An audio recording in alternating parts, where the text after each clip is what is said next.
Baik, Assalamualaikum warahmatullahi wabarakatuh. Perkenalkan, nama saya Putra Angga Perdana dari Rombel A dengan NIM akhir 26 dari kelompok 2. Jadi pada kesempatan kali ini, saya akan menjelaskan tentang kesehatan dan keselamatan kerja di laboratorium dalam mata kuliah praktikum laboratorium lingkungan. Jadi, filosofi K3 sendiri, yaitu tentang melindungi kesehatan dan keselamatan kerja, dari para pekerja sendiri dalam menjalankan pekerjaannya melalui upaya-upaya pengendalian semua bentuk potensi bahaya yang ada di lingkungan kerjanya. Dengan pemenuhan batas standar, maka akan memberikan kontribusi terciptanya kondisi lingkungan kerja yang aman, sehat, dan proses produksi menjadi lancar. Nah, K3 di laboratorium sendiri merupakan eh, kesehatan upaya yang terencana untuk mencegah terjadinya musibah, kecelakaan, ataupun penyakit akibat penyalahgunaan alat maupun bahan kimia pada saat praktikum. Nah, di sini terdapat filosofi K3, di mana 8 filosofi K3 menurut International Association of Safety Professional atau IASP adalah keselamatan adalah tanggung jawab moral. Selanjutnya itu keselamatan adalah budaya, bukan sekadar program, dan juga manajemen bertanggung jawab atas K3. Lalu, pekerja harus dilatih untuk bekerja dengan aman. K3 adalah cerminan kondisi ketenaga kerjaan, lalu semua kecelakaan dapat dicegah. Program K3 harus bersifat spesifik. Dan yang terakhir, yaitu K3 baik untuk bisnis. Nah, di sini terdapat dasar hukum K3 atau Keselamatan dan Kesehatan Kerja di Indonesia adalah Undang-Undang Nomor 1 Tahun 1970 tentang Keselamatan Kerja. Selain itu, ada juga peraturan-peraturan lain yang terkait dengan K3, seperti peraturan pemerintah, yaitu Pemeraturan Menteri Tenaga Kerja Nomor 5 Tahun 1996 tentang Sistem Manajemen Keselamatan dan Kesehatan Kerja. Lalu Peraturan Menteri Tenaga Kerja Nomor 4 Tahun 1987 tentang Panitia Pembina Keselamatan dan Kesehatan Kerja atau P2K3 dan juga Permenaker 11 garis miring 2023 tentang ruang terbatas. Nah, di sini pada di laboratorium akan ditemui simbol-simbol bahan kimia yang eh, akan tertempel pada bahan-bahan kimia itu tersebut. Nah, yang pertama ini yang gambar lingkaran ada nyala api ini merupakan simbol dari oxidizing, yaitu bahan kimia bersifat pengoksidasi dapat menyebabkan kebakaran dengan menghasilkan panas saat kontak dengan bahan organik dan bahan reduksi. Lalu sebelahnya yaitu flammable atau bahan kimia yang mempunyai titik nyala rendah, mudah terbakar dengan api bunsen, permukaan metal panas, atau loncatan bunga api. Di sini ada gambar tengkorak, di mana gambar tengkorak ini yaitu bahan kimia tersebut adalah toksik atau beracun.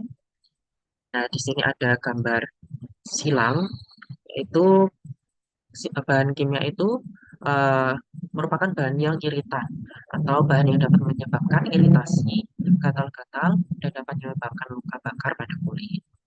Nah, di sini ada simbol ini merupakan simbol bahan kimia dengan toksisitas tingkat rendah, di mana termasuk iritasi pernafasan, kulit dan mata, sensitisasi kulit, dan bahan kimia yang akan berbahaya jika tertelan, lalu juga akan berbahaya jika eh, terdapat kontak dengan kulit kita ataupun terhirup jika bahan kimia tersebut merupakan gas.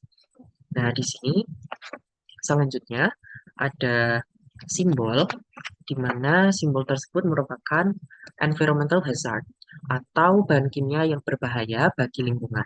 Jadi, bahan kimia ini tidak boleh dibuang langsung ke lingkungan karena akan menyebabkan eh, kerusakan ekosistem.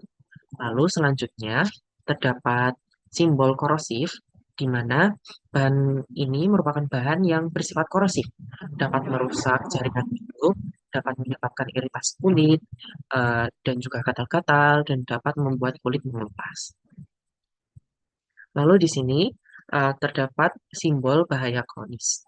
Nah, di mana simbol ini biasanya terdapat pada etanol ataupun etilen glikol, di mana mencakup bahaya pernapasan, bahaya karsinogenitas, mutagenitas, dan toksisitas reproduksi.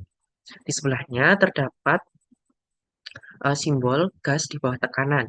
Biasanya ini terdapat pada H2, O2, CO2, NH3, ataupun He. Nah, bahan ini tuh tidak berada dalam kondisi gas biasa pada tekanan atmosfer. Jadi, melainkan dalam wadah tertutup yang menciptakan tekanan tinggi seperti itu.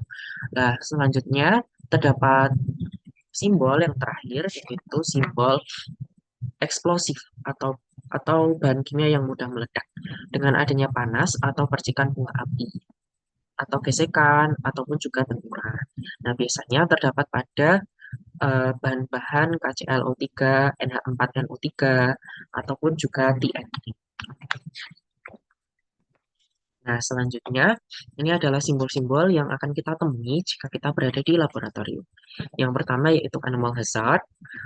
Jadi di sini biasanya ditemui jika kita pergi ke laboratorium yang menggunakan subjek ataupun objek animal atau objek uh, praktikumnya menggunakan hewan yang diujikan. Jadi hewan ini akan beracun dan juga mungkin terinfeksi sesuatu yang telah diinjeksikan dan jika tergigit ataupun tersebar ke lingkungan, dia akan menginvasi dan juga berbahaya bagi keselamatan manusia ataupun keselamatan hewan-hewan lainnya. Nah, di sini selanjutnya itu sharp instrument hazard. Jadi sharp instrument hazard ini adalah bahaya yang berasal dari benda-benda yang tajam. Benda itu jika digunakan dengan benar, maka akan tidak digunakan dengan benar, maka akan melukai praktikan sendiri. Jadi contohnya seperti gunting, ataupun pisau, ataupun benda-benda tajam lainnya yang ada di laboratorium. Dan selanjutnya ada heat hazard atau bahan-bahan yang panas. Jadi benda-benda yang mungkin setelah dipanaskan, jika kita tidak eh, memegangnya dengan hati-hati ataupun kita memegangnya tidak dengan menggunakan capitan kayu, itu akan melukai tangan kita. Dan juga selanjutnya ada glassware hazard, di mana di laboratorium itu biasanya bahan-bahan barang-barang atau alat-alat itu mayoritas menggunakan kaca sebagai bahan utamanya. Jadi glassware hazard ini biasanya ditempel untuk mewanti-wanti kalau bahan tersebut adalah kaca dan mudah pecah dan juga akan menimbulkan eh, bahaya jika kita tidak menggunakan bahan tersebut atau alat tersebut dengan hati-hati. Dan juga selanjutnya ada chemical hazard, di mana chemical hazard ini adalah bahaya yang berasal dari bahan kimia. Biasa bisa saja bahan kimia itu dapat membuat kulit gatal ataupun iritasi. Dan juga selanjutnya ada electrical hazard, di mana bahaya yang berasal dari benda yang mengeluarkan listrik. Tidak menutup kemungkinan laboratorium itu menggunakan eh, bahan-bahan atau benda-benda yang berhubungan dengan listrik, dan itu harus hati-hati menggunakannya. Lalu ada eye and face hazard, di mana bahaya ini berasal dari benda-benda yang dapat membuat iritasi pada mata dan wajah. Ini bisa mencakup bahan kimia ataupun alat-alat itu tersendiri. Dan juga fire hazard. Fire hazard ini adalah bahaya yang berasal dari benda yang mudah terbakar. Biasanya ada benda-benda tipis seperti kertas, seperti tisu, ataupun bahan-bahan kimia yang mudah tersulut oleh api. Dan selanjutnya ada biohazard. Biozard sendiri adalah bahaya yang berasal dari bahan biologis. Bahan tersebut bisa dapat menyebabkan penyakit mematikan seperti AIDS dan juga laser radiation hazard. Nah, di radiation hazard ini adalah bahaya yang berasal dari sinar laser. Selanjutnya ada radioaktif hazard, di mana radioaktif hazard ini merupakan eh, bahaya yang berasal dari bahan radioaktif. Benda ini dapat mengeluarkan radiasi dan jika terpapar terlalu lama maka akan menyebabkan kanker. Dan ini juga terdapat simbol yang terakhir sama seperti simbol yang di bahan kimia tadi. Ini merupakan eksplosif hazard dan juga sama simbol ini menjelaskan dan menjelaskan kepada kita bahwa bahan-bahan tersebut ataupun alat-alat tersebut dapat mudah meledak seperti itu. Nah, ini terdapat alat-alat laboratorium lingkungan yang akan kita temui uh, jika kita berada di laboratorium lingkungan.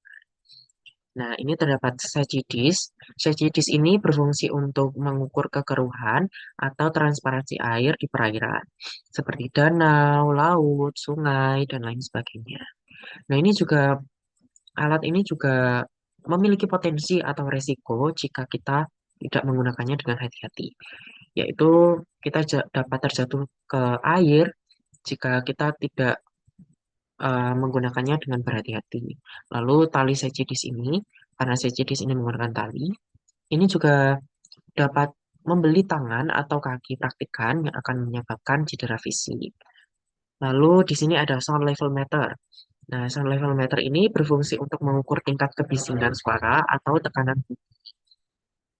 Nah, di sini juga alat ini juga memiliki resiko, tetapi resiko ini ditimbulkan dari lingkungannya itu sendiri, di mana paparan kebisingan tinggi jika kita menggunakan alat ini, misalnya di pabrik ataupun di tempat-tempat yang memiliki kebisingan yang luar biasa tinggi, telinga kita akan apa namanya?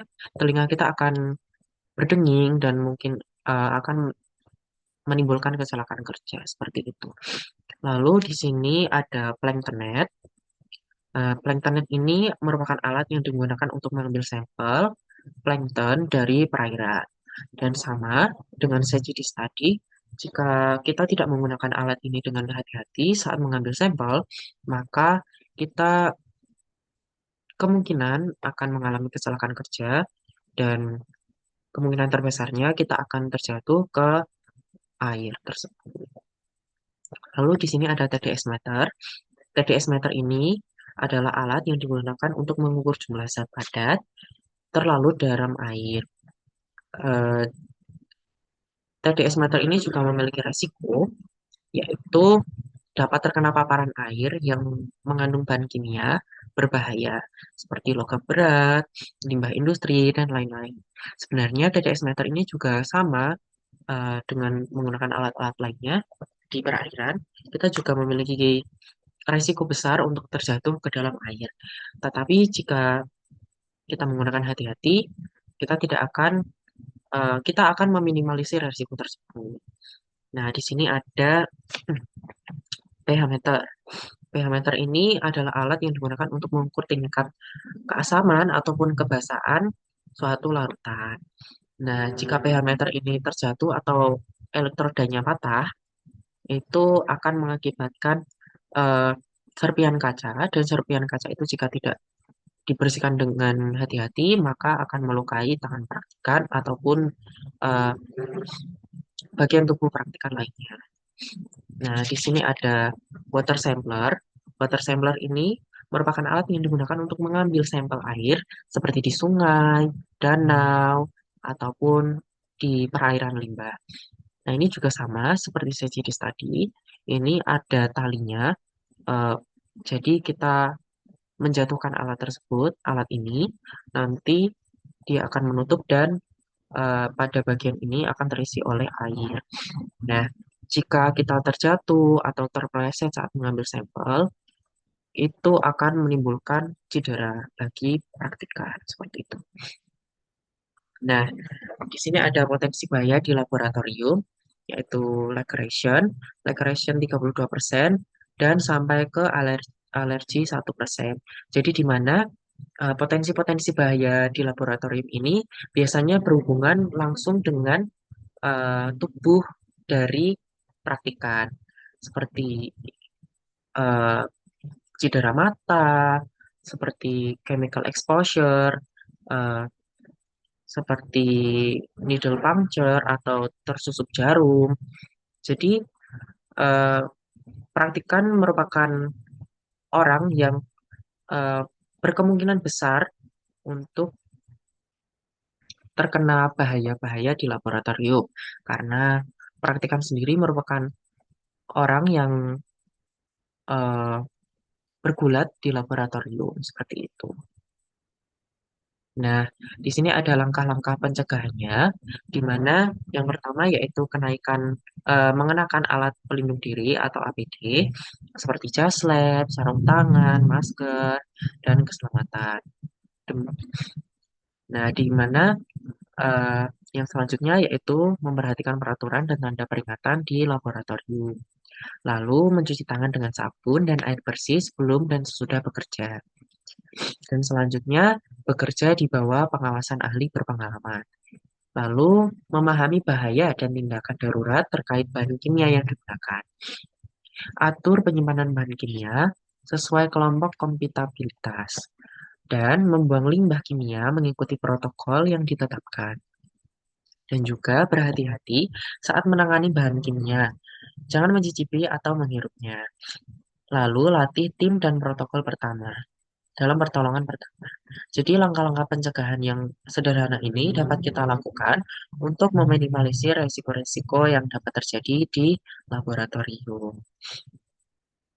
Mungkin sekian dari saya. Eh, Mohon maaf jika terdapat salah kata dan tutur kata saya yang tidak berkenan di hati Anda sekalian. Mohon maaf dan juga saya ucapkan terima kasih. Dan jangan lupa utamakan keselamatan dan kesehatan kerja. Wassalamualaikum warahmatullahi wabarakatuh.